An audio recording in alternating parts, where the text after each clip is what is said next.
Hey folks, this is Peter Boykin and I'm running for Lieutenant Governor.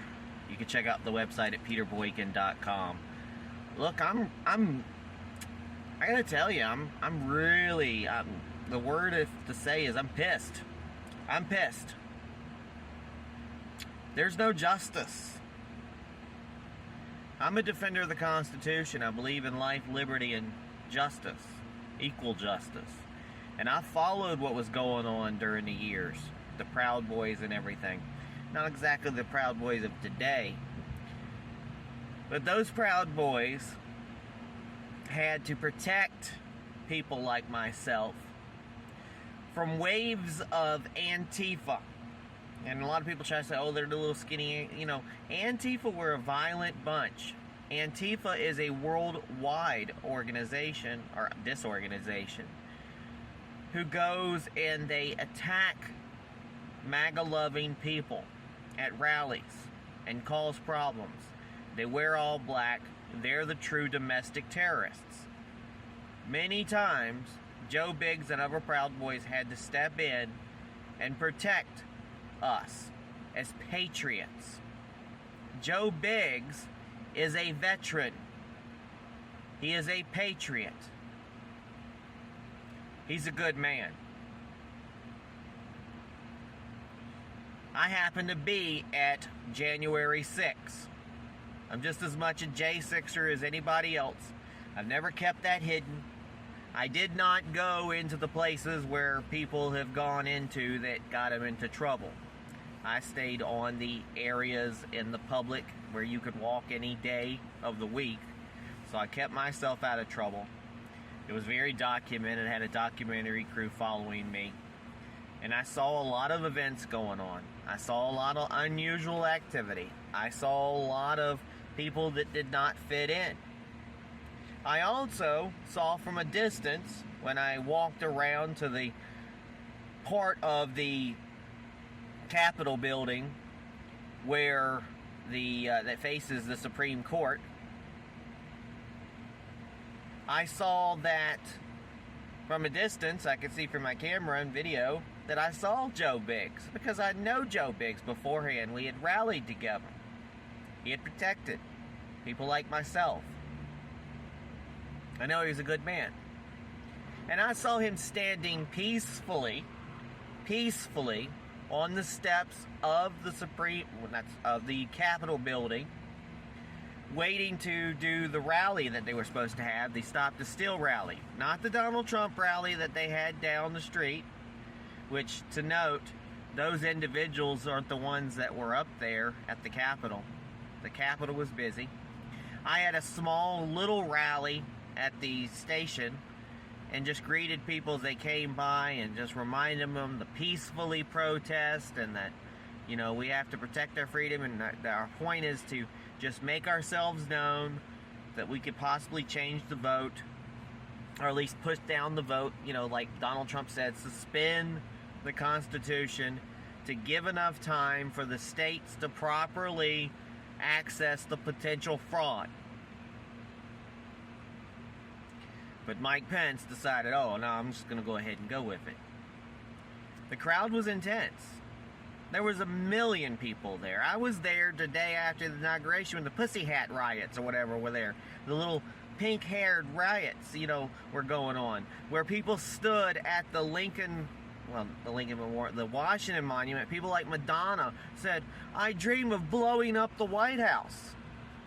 Did she go to jail? No. Did she get sentenced for 17 years? No. But Joe Biggs has now been rotting in jail for years and now sentenced for 17 years in prison for his role of January 6th. And I think they're even going after Enrique, who wasn't even there in Washington, D.C. He wasn't even allowed in D.C., but I think they're going after him too. I don't see how you can go after somebody who wasn't even there. And they're even talking about that Donald Trump shouldn't be able to run for president because, he intends the crowd for insurrection. Really? Really? You know what insurrection really is? What was going on during President Trump's campaign, or his presidency, They're in Seattle and Chaz, where they took over the Capitol building. They made their own little country. Did those people get in major trouble? No, Donald Trump left it up to the state to handle their business. Eventually, those people learned that you can't do that. That was insurrection. But in Washington, D.C., during the whole year, Antifa, BLM, not just in D.C. and other places, were taking over highways. We're showing up and looting.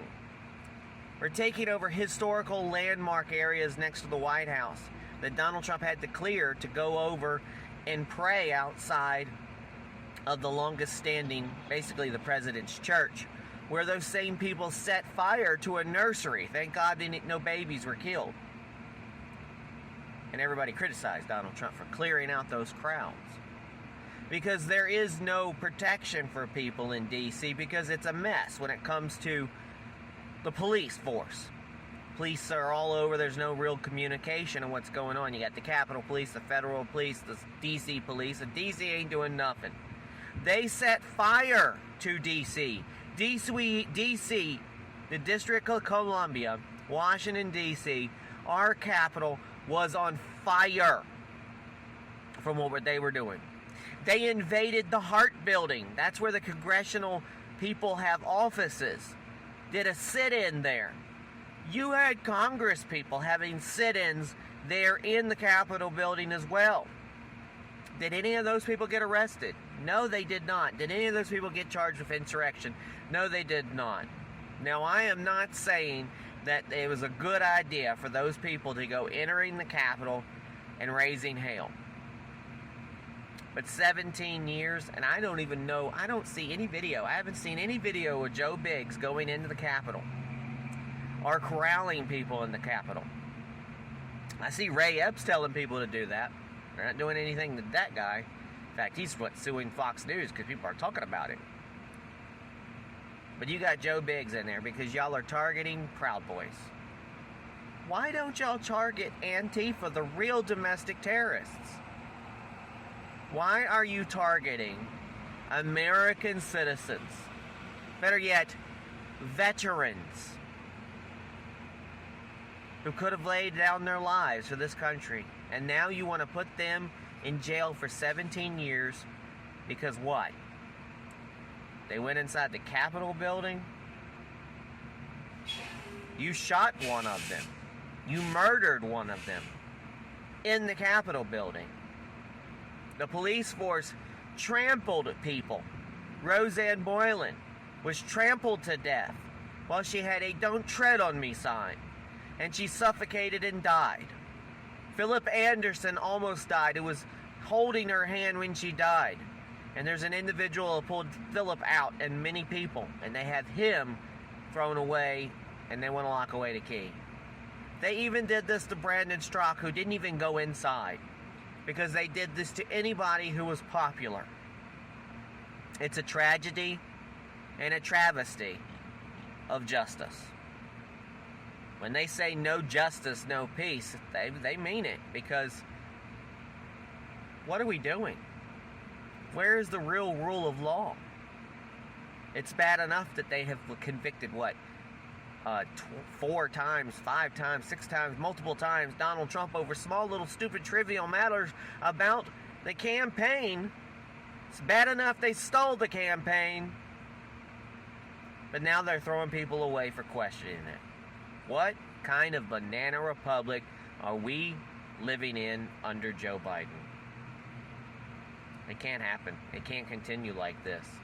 And I'm not like people who want to call civil war. No, we've got to work together. I'm an engagement manager, and that's my position in the future, that if I get in this position of lieutenant governor, I'll do the best I can to free our January 6th prisoners, our political prisoners, and to work with others, even Democrats or so, to try to heal America and try to fix election integrity and stop fraud in the future so we don't handle this again. My name is Peter Boykin. We the people means all the people. God bless. PeterBoykin.com. Please have peace.